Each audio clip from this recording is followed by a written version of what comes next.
In today's video, I'm going to teach you how to assign owners to deals in HubSpot CRM. To get started, sign into your HubSpot account.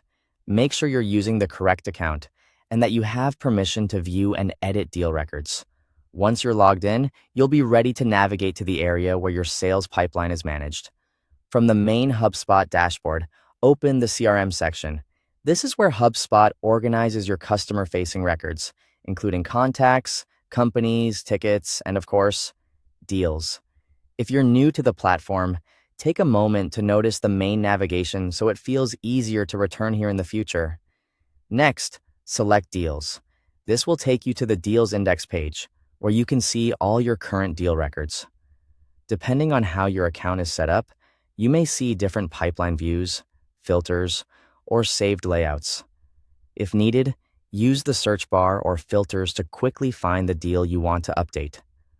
Once you've found the correct record, open the deal by clicking on its name. This will bring you into the deal's full record page, where you can review details like the amount, stage, close date, and assigned ownership information. Now locate the deal owner field.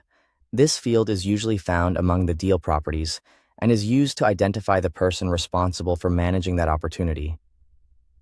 If you don't see it immediately, you may need to look through the visible property section on the record. After you find the field, click the Deal Owner dropdown. This will display a list of available users who can be assigned as the owner of the deal.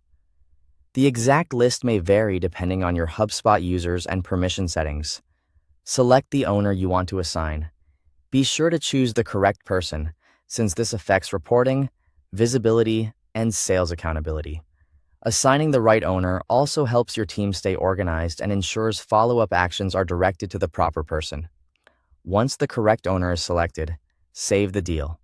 In some HubSpot views, the change may save automatically, while in others, you may need to confirm the update. Watch for the updated value to appear in the record. Finally, verify the deal owner assignment. Double-check that the deal owner field now shows the person you selected. This quick review helps prevent mistakes and confirms the record has been updated successfully. Thanks for watching.